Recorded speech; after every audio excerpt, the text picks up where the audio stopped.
Bill Maher thought he could land a quick jab and move on, but Pam Bondi's razor-sharp response flipped the stage and sent shockwaves across the internet. The green room at CBS Television City in Los Angeles was sterile, walls too white, chairs too stiff. It felt built for waiting, not thinking. Pam Bondi sat alone, her phone dim in her hand, notes for that night's Real Time with Bill Maher open on the screen. A production assistant ducked out, muttering that she had 10 minutes before airtime. Bondi's face remained calm, but her instincts were alert. Something about this felt like a setup. Her media strategist had warned her 2 days earlier. They're calling it a talk on legal accountability, but Maher's team is vague. They might try to corner you. Stay sharp. Bondi didn't flinch. She had walked into tougher rooms. Courtrooms where every word was a weapon. Press briefings where questions came loaded with agendas. As a Florida's former attorney general, she was trained to sense a trap. Still, the energy at the studio felt off. No small talk, no intros. Just staff avoiding her gaze. Her assistant, Claire, slipped in. 2 minutes, she whispered. Bondi stood, smoothed her navy blazer sharp, no frills, and checked the mirror. No cracks, no doubts. She walked toward the set, passing a wall of black and white photos, pundits, comics of faces that had never been asked to justify their place in a room. The stage was set. Bill Maher gave her a nod and a half smile. The other guest, a liberal law professor, glanced at her but said nothing. The lights snapped on. The applause sign blinked. The theme music blared. Maher leaned in, grin sly. Tonight we've got Pam Bondi, former Florida Attorney General, known for tough prosecutions and, well, a flair for the political stage. The audience chuckled. The tone was set. Bondi sat composed, legs crossed, hands folded, expression steady. Good to be here, she said, voice clear. Maher went in immediately. Pam, we're diving into legal accountability. You've got a long record, but critics say you're more about sound bites than substance. A politician playing lawyer. How do you answer that? It was a smooth jab, meant to entertain more than enlighten. The audience tittered. Bondi didn't flinch. She tilted her head, locking eyes with Maher, not in anger, but in calculation. The air tightened. And then, she struck. Bill, if we're talking accountability, let's start with facts, she said, voice calm but edged with steel. I spent 20 years as a prosecutor putting away violent offenders and not chasing headlines. My record of thousands of cases from murder to fraud stands on results, not sound bites. The room quieted. But since you brought up substance, she added, let's talk about what accountability really looks like. Ensuring laws serve people, not egos. Maher blinked, thrown but recovered quickly. Fair enough. But your political ties, especially in Florida, people question whether your legal work was about justice or just climbing the ladder. That's the perception, right? It was beta framing her as opportunistic. Bondi didn't bite. Perception isn't evidence, she replied, steady. As Attorney General, I fought human trafficking and opioid abuse cases that didn't make splashy headlines but saved lives. If that's a climbing,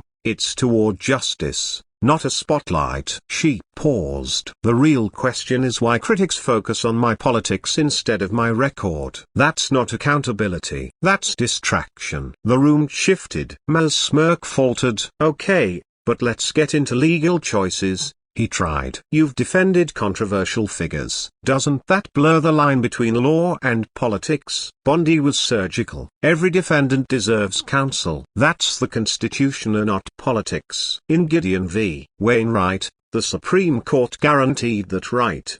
Because justice isn't about picking sides. It's about process. She leaned in. If we only defend the popular, we're not lawyers, we're cheerleaders. I'd rather uphold the system than play to a crowd. The professor beside her nodded. The audience offered scattered, but genuine applause. Maher tried again. That's a nice principle. But don't you pick cases that align with your politics? Bondi didn't waver. I pick cases based on law, not loyalty. When I prosecuted corruption, it didn't matter who the defendant was. Evidence did. She cited a conviction from her tenure, an official taken down despite political pressure. That's accountability. Bill, judging me by who I defend instead of what I've done? That's lazy. The air buzzed. Ma's rhythm was off. Let's talk about the justice system overall, he said, pivoting. Don't you think it's too politicized? Bondi smiled faintly and not warmly, but with control. If we're talking politicization, let's start with why people assume a woman who's spent decades in court is just a politician. That's where the real bias lies. Gasps, a blade, quiet but clean. Mel leaned back, visibly off balance. Come on, Pam. That's a stretch. I'm not criticizing you because you're a woman. I'm criticizing because you're at rallies, not law libraries. Bondi didn't blink. You just proved my point. Her voice was low but sharp. You assume I'm at rallies instead of libraries because it fits the story you've already written. I've argued before the Supreme Court, dismantled trafficking rings, prosecuted corruption, but you'd rather talk about my photo ops than my precedents. Why is that? Silence. Matt tapped his desk, searching. I'm just saying what people think. Your public image screams politics.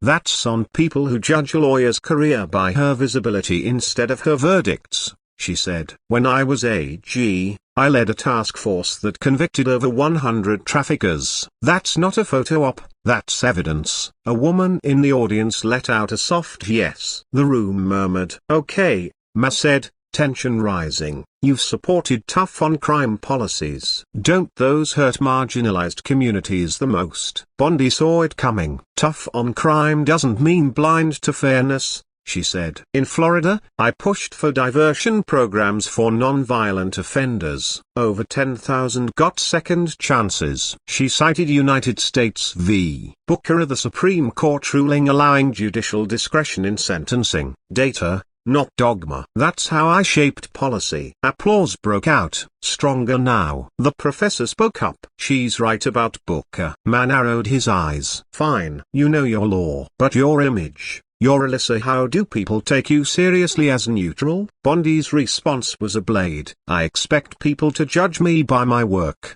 not their assumptions. You keep circling my persona, but you haven't challenged a single case I've won. The audience erupted. Ma tried one last pivot. Let's talk about the bigger picture over incarceration. Disparities. You've supported policies critics say cause that. How do you square that with your stance on fairness? The system isn't perfect, but painting it as a monolith is lazy, Bondi replied. That's why I pushed reforms for drug courts, mental health diversions. They cut recidivism by 15% in Florida. She cited Bureau of Justice data. Critics cherry pick what fits their narrative, but skip where I reduced sentences for non-violent crimes. That's the work, not the headlines. The crowd stirred, many clapping. Ma shot back. Your brand still screams politics. Bill, you're doing it again. Judging me by who you think I know and not what I've done, she said. I've spent decades in court, not campaign trails. Built cases on evidence, not alliances. If you want to talk policy, name a law I backed. I'll wait. Silence. Then applause louder than ever. Ma stumbled. Look, I'm not saying you personally. People just see you as part of the tough on crime wave. People see what they're told to see, she said. I prosecuted rapists and traffickers to protect communities. When I pushed reform, it was because it worked, not because it polled well. That's the difference between law and your show of facts over feelings. Cheers. Laughter. The crowd erupted. A woman shouted, "Get him." The professor clapped, breaking protocol. Ma reached for control. Okay, let's calm down, he muttered. Bondi didn't let up. The politicization starts when people like you reduce a lawyer's career to a caricature, she said. If you want to fix the system, listen to people who fought in it and not just those who make good TV. Applause thundered. Some stood. Clips went viral in real time. Backstage,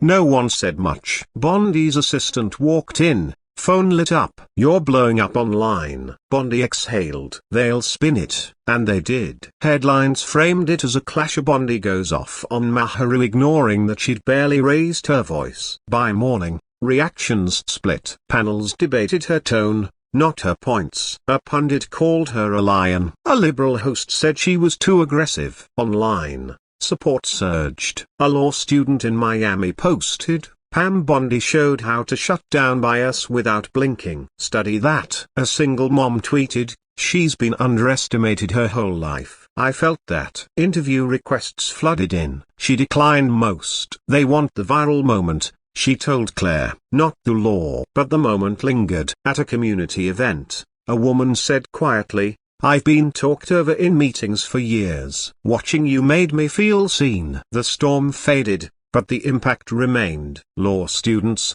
nurses, teachers, so they quoted her, learned from her.